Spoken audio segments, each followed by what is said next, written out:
श्री शिव महापुराण रुद्र संहिता पार्वती खंड अथ द्वात्रिंशोऽध्याय। ब्राह्मण वेशधारी शिव द्वारा शिव स्वरूप की निंदा सुनकर मेना का कोप भवन में गमन, शिव द्वारा सप्तर्षियों का स्मरण और उन्हें हिमालय के घर भेजना, हिमालय की शोभा का वर्णन तथा हिमालय द्वारा सप्तर्षियों का स्वागत। ब्रह्मोवाच ब्राह्मणस्य वचः श्रुत्वा मेनोवाच हिमालयं शोकेनासाधु नयना हृदयेन विधूयता। ब्रह्मा जी बोले, हे नारद, ब्राह्मण का यह वचन सुनकर अश्रुपूर्ण नेत्रों वाली मेना व्यथित मन से हिमालय से कहने लगी। मेनोवाच शृणु शैलेन्द्रमद्वाक्यं परिणामे सुखावहं पृच्छ शैव वरान् सर्वान् किमुक्तं ब्राह्मणेन। मेना बोले, हे शैलेन्द्र, परिणाम में सुख प्रदान करने वाले मेरे वचन को सुने। सभी श्रेष्ठ शैवों से पूछिए कि इस ब्राह्मण ने क्या कह दिया। निंदानेन कृता शंभोर वैष्णवेन द्विजन्मना श्रुत्वा तां मे मनोतीव निर्विघ्नं हे नगेश्वर। हे नगेश्वर, इस विष्णु भक्त ब्राह्मण ने शिव जी की निंदा की है, उसे सुनकर मेरा मन अत्यंत दुखी है। तस्मै रुद्राय शैलेश नादास्यामि सुतामहं कुरूपशील नाम्ने हि सुलक्षणयुतां निजाम। हे शैलेश्वर, मैं कुत्सित रूप एवं शील वाले उस रुद्र को अपनी सुलक्षणा कन्या नहीं दूंगी। नामन्यसे वचो चेन्मे मरिष्यामि न संशयः त्यक्ष्यामि च गृहं सद्यो भक्षयिष्यामि वा विषम्। गले बद्ध्वाम्बिकां रज्ज्वा यास्यामि गहनं वनं महाम्बुधौ मज्जयिष्ये तस्मै दास्यामि नो सुताम्। यदि आप मेरे वचन को नहीं मानेंगे तो इसमें संदेह नहीं कि मैं मर जाऊंगी, तुरंत घर छोड़ दूंगी अथवा विष खा लूंगी, अथवा अंबिका के गले में रस्सी बांधकर घोर वन में चली जाऊंगी, अथवा उसे महासागर में डुबो दूंगी, किंतु उसको अपनी कन्या नहीं दूंगी। इत्युक्त्वा तथा गत्वा मेना गोपालयं शुचा त्यक्त्वा हारं रुदन्ती सा चकार शयनं भुवि। इस प्रकार कहकर शोक से संतप्त वे मेना शीघ्र भवन में जाकर हाथ उतार कर रोती हुई भूमि पर लेट गई। एतस्मिन्नन्तरे तादृशम्भुना सप्त एव ते संस्मृता ऋषयः सद्यो विरह व्याकुलात्मना। हे तात, उसी समय काली के विरह से व्याकुल हुए शंकर जी ने शीघ्र ही उन सप्तर्षियों का स्मरण किया।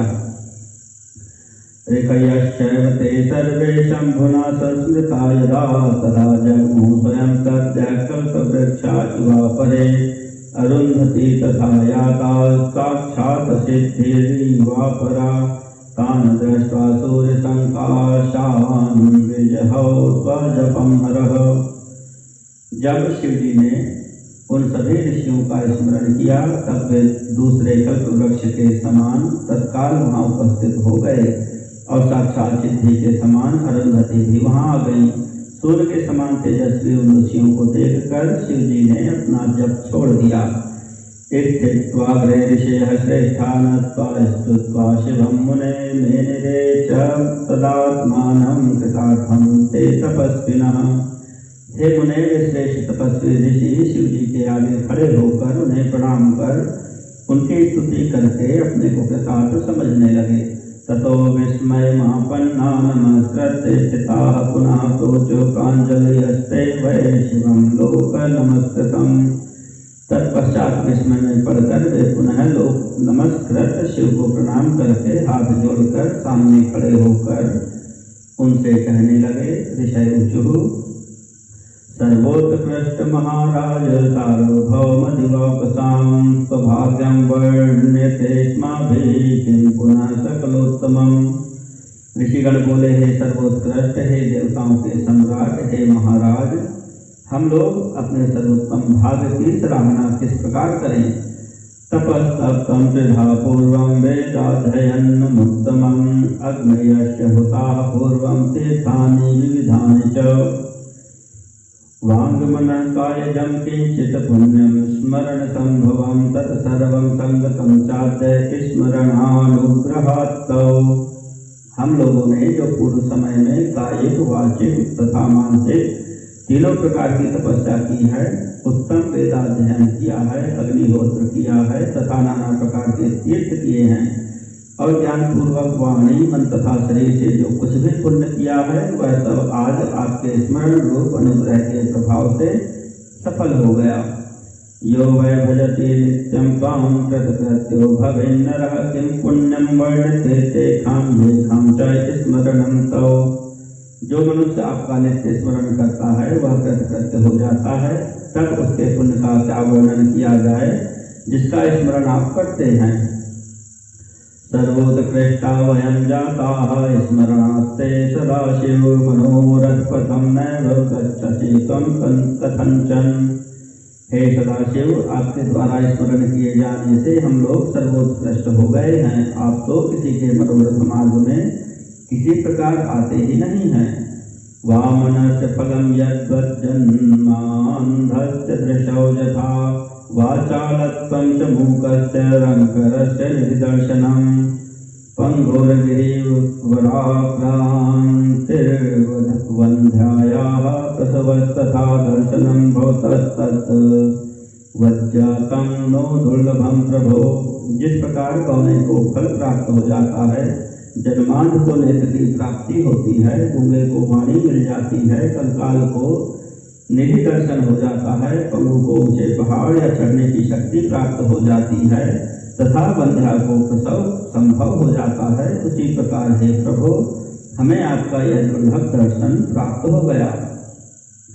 अद्य प्रभृति लोकेषु मान्याः पूजा मुनीश्वराः जाता से दर्शनादेव स्वमुच्चैत्पदमाश्रिताः।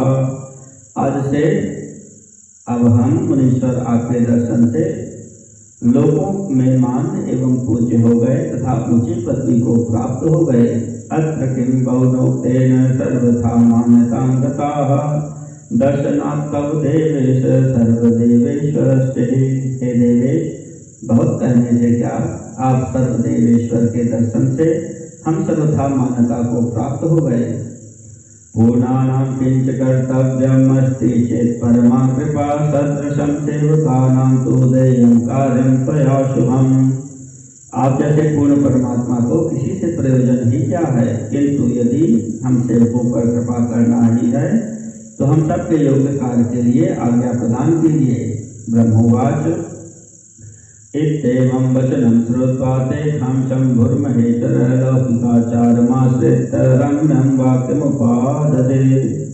ब्रह्मा जी बोले, तब उनकी इस बात को सुनकर लोकाचार का आश्रय लेकर महेश्वर शंभु मनोहर वचन कहने लगे।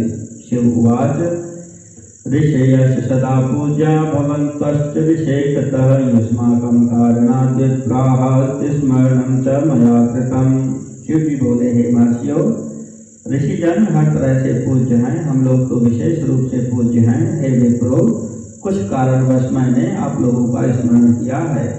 ममावस्था भवद्भ्यश्च ज्ञायते ह्युपकारिता साधनीया विशेषेण लोकानां सिद्धिहेतवे। आप सब जानते हैं कि मेरी स्थिति सदैव ही परोपकार करने वाली है और विशेषकर लोकोपकार के लिए तो मुझे यह सब करना ही पड़ता है। देवानां दुःखमुत्पन्नं तारकात् सुदुरात्मनः ब्राह्मणाच्च वरोदत्तः किं करोमि दुरासदः। इस समय दुरात्मा तारकासुर से देवताओं के समक्ष दुख उत्पन्न हो गया है, क्या करूं? ब्रह्मा जी ने उसे बड़ा विकट वरदान दे रखा है।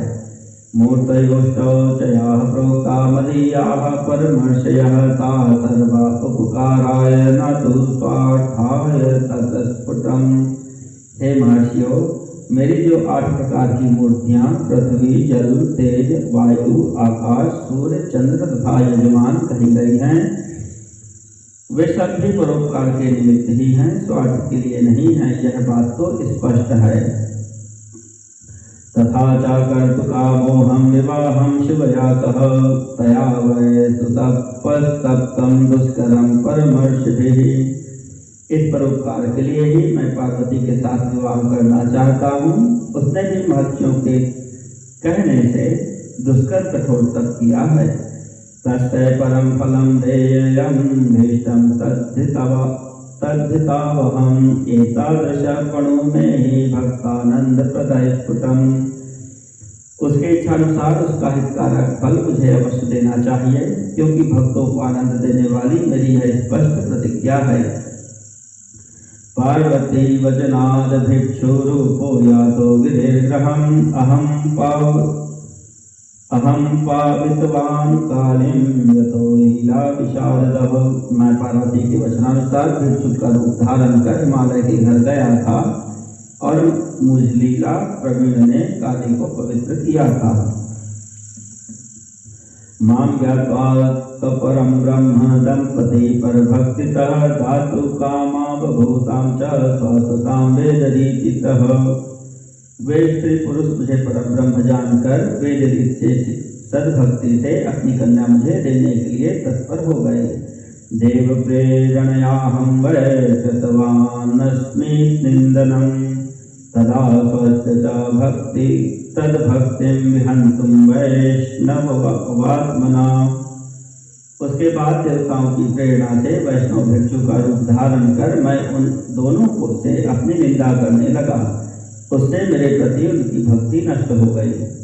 तच्छ्रुत्वा तौ सुनिर्विण्णौ तद्धीनो संबभूवतुः स्वकन्यां नेच्छतो दातुं मह्यं हि मुनियोधुना। उसे सुनकर वे बड़े दुखी हो गए और मेरी भक्ति से विमुख हो गए। हे मुनिगणों, अब वे मुझे अपनी कन्या नहीं देना चाहते। तस्माद् भवन्तो गच्छन्तु हिमाचलगृहं ध्रुवं तत्र गत्वा गिरिवरं तत्पत्नीं च प्रबोधय। इसलिए आप लोग निश्चित रूप से हिमालय के घर जाएं और वहां जाकर गिरिश्रेष्ठ हिमालय और उनकी पत्नी को समझाएं। कथनीयं प्रयत्नेन वचनं वेद संहितं सर्वथा करणीयं तद्यथा स्यात् कार्यमुत्तमम्। आप लोग प्रयत्न पूर्वक वेद सम्मत वचन उनसे कहें और सर्वथा वही करें जिससे यह उत्तम कार्य सिद्ध हो जाए। उद्वाहं कर्तुमिच्छामि तत्पुत्र्या सह सत्तमाः स्वीकृतस्तद्विवाहो मे वरो दत्तश्च तादृशः। हे मुनि सत्तमो, मैं उनकी पुत्री के साथ विवाह करना चाहता हूँ। मैंने देवताओं एवं विष्णु के कहने से विवाह करना स्वीकार कर लिया है और पार्वती को वैसा वर भी दे दिया है। अत्र किं बहुनोक्तेन बोधनीयो हिमालयः तथा मेना च बोद्धव्या देवानां चाद्धितं यथा। अब मैं अधिक क्या कहूँ, आप लोग हिमालय तथा मैना को समझाइए जिससे देवताओं का हित हो। भवद्भिः कल्पितो यो वै विधि स्यादधिकस्ततः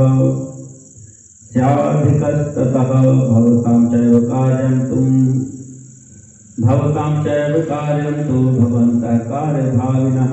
आप लोग जिस प्रकार की विधि की कल्पना की है, आप लोगों ने जिस प्रकार की विधि की कल्पना की है उससे भी अधिक होना चाहिए। आप लोगों का ही कार्य है और इस कार्य के भागी आप लोग ही हैं। ब्रह्मोवाच इत्येवं वचनं श्रुत्वा मुनयस्ते मदाशयाः आनन्दं लेभिरे सर्वे प्रभुणानुग्रहीकृताः। ब्रह्मा जी बोले, इस प्रकार के वचन को सुनकर स्वच्छ अंतःकरण वाले वे सभी महर्षि प्रभु से अनुग्रहित हो आनंद को प्राप्त हुए। वयं धन्या अभूवश्च कृतकृत्याश्च सर्वथा वन्द्या जाताश्च सर्वे कां पूजनीया विशेषतः। वे ऋषि परस्पर कहने लगे, हम लोग सर्वथा धन्य तथा कृतकृत्य हो गए और विशेष रूप से सबके वंदनीय एवं पूजनीय हो गए। ब्रह्मणा विष्णुना यो वै वन्द्य सर्वार्थ साधकः योऽस्मान् प्रेष्यते प्रेष्यान् कार्ये लोक सुखावहे। जो ब्रह्मा तथा विष्णु के भी वंदनीय हैं और संपूर्ण मनोरथों को सिद्ध करने वाले हैं, वे हम लोगों को अपना दूत बनाकर लोगों को सुख प्रदान करने वाले कार्य के लिए भेज रहे हैं। अयं वै जगतां स्वामी पिता सा जननी मता अयं युक्तस्य संबंधो वर्धतां चंद्रवत्सदा। ये शिव जी लोकों के स्वामी एवं पिता हैं और वे पार्वती लक्ष्मी माता कही गई हैं। इन दोनों का यह उचित संबंध सर्वदा चंद्रमा के समान बढ़ता रहे। ब्रह्मोवाच इत्युक्त्वा ऋषयो दिव्यानमस्कृत्य शिवं तदा गता आकाशमार्गेण यत्काशी हिमवत्पुरम् दृष्ट्वा तां च पुरीं देव्यां ऋषयस्ते विस्मिताः वर्णयन्त स्वं पुण्यं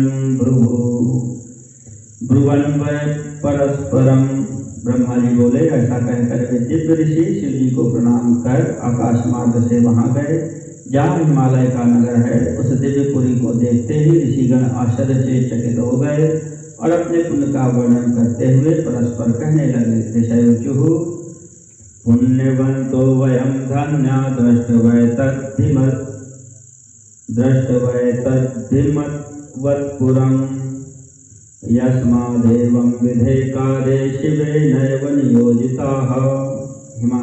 ऋषि बोले, हिमालय के इस नगर को देखकर हम सभी पुण्यवान एवं धन्य हो गए, क्योंकि स्वयं शिव जी ने इस प्रकार के कार्य में हम लोगों को नियुक्त किया है।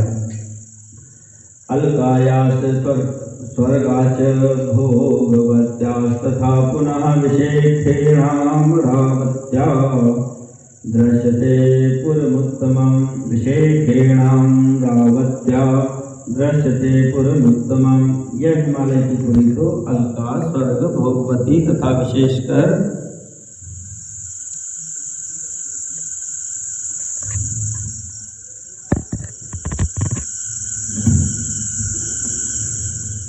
अमरावती से भी उत्तम दिखाई पड़ती है। सुग्रहाणि सुरम्यानि स्फटिकैर्विविधैर्वरैः मणिभिर्वा विचित्राणि रचितान्यङ्गणानि च सूर्यकान्ताश्च तथैव च ग्रहे ग्रहे विचित्राश्च वृक्षा सर्गसमुद्भवाः। इस पुरी के अत्यंत मनोहर एवं विचित्र घर और आंगन स्फटिक तथा नाना प्रकार की उत्तम मणियों से बनाए गए हैं। इस पुरी के प्रत्येक घर में सूर्यकांत एवं चंद्रकांत मणियां विद्यमान हैं तथा अद्भुत स्वर्गीय वृक्ष लगे हुए हैं। तोरणानां तथा लक्ष्मीर्दृश्यते च ग्रहे ग्रहे विविधानि विचित्राणि शुभहंसैर्विमानकैः। तोरणों की शोभा घर घर में दिखाई दे रही है। इस पुर के विमानों में तोते तथा हंस बोल रहे हैं। वितानानि विचित्राणि चैव तोरणैः सह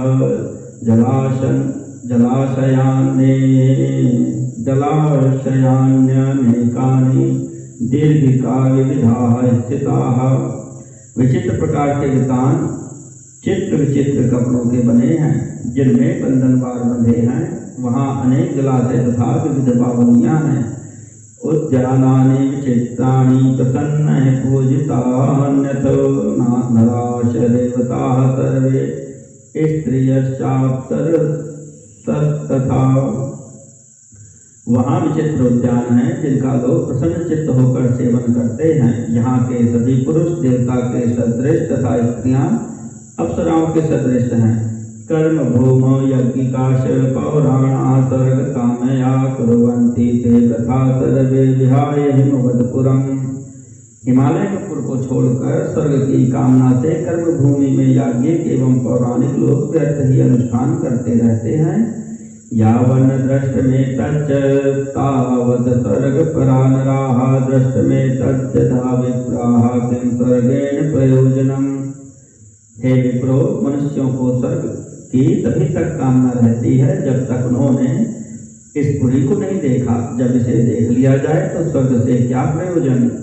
ब्रह्मोवाच इत्येवं रथिवर्यास्ते वर्णयन्तः पुरं च तत् गता हिमालयं सर्वे ग्रहं सर्वसमृद्धिमत्। ब्रह्मा जी बोले, हे नारद, इस प्रकार उस पुरी का वर्णन करते हुए वे सभी ऋषि इस प्रकार की समृद्धि से युक्त हिमालय के घर पहुँचे। तान दृष्ट्वा सूर्य संकाशान हिमवान विस्मितो ब्रवीत दूरादाकाशमार्गास्थान मुनीन् सप्तसुतेजसः। आकाश मार्ग से आते हुए सूर्य के समान अत्यंत तेजस्वी उन 7 ऋषियों को दूर से ही देखकर हिमवान विस्मित हो मन में कहने लगे। हिमवानुवाच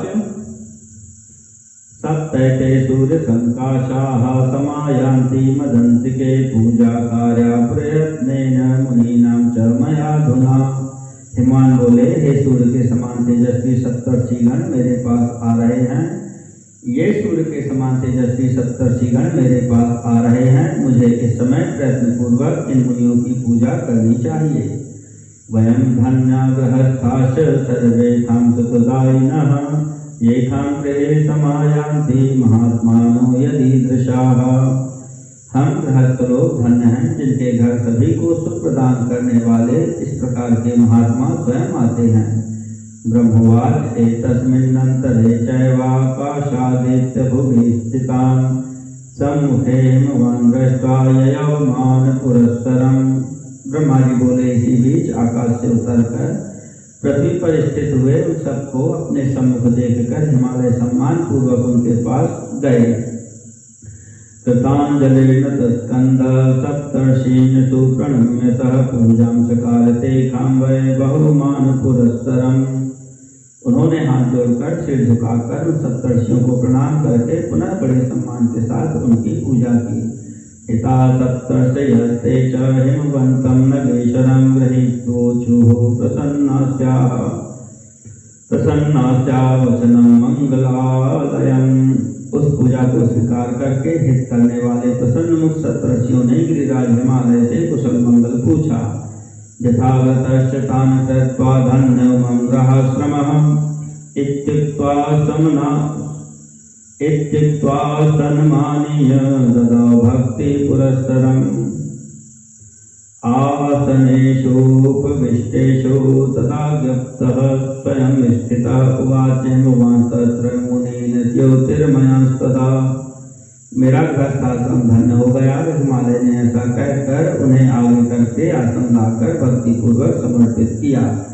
आसनों पर उनके बैठ जाने पर पुनः उनसे आज्ञा लेकर वे हिमालय स्वयं भी बैठ गए और इसके बाद तेजस्वी ऋषियों से कहने लगे। हिमालयवाच धन्यो हि कृतकृत्योऽहं सफलं जीवितं मम लोकेषु दर्शनीयोऽहं बहुतीर्थतमो मतः। यस्माद् भवन्तो मद्गेहमागता विष्णुरूपिणः पूर्णानां भवतां कार्यं कृपणानां गृहेषु किं तथापि किञ्चित् कार्यं सदृशं सेवकस्य मे कथनीयं सुदयया सफलं स्याज्जनुर्मम्। हिमालय बोले, मैं धन्य तथा कृतकृत्य हो गया। मेरा जीवन सफल हो गया। मैं लोगों में दर्शनीय तथा अनेक तीर्थों के समान हो गया हूँ, क्योंकि विष्णु स्वरूप आप लोग मेरे घर पधारे हैं। कृपणों के घरों में इस प्रकार से परिपूर्ण आप लोगों को कौन सा कार्य हो सकता है, तो भी उस सेवक के योग्य जो कुछ कार्य हो उसे दयापूर्वक कहिए, जिससे मेरा जन्म सफल हो जाए। इति श्री शिव महापुराणे द्वितीयायां संहितायां तृतीये पार्वती खंडे सप्तर्ष्यागमन वर्णनम नाम 12वां अध्यायः।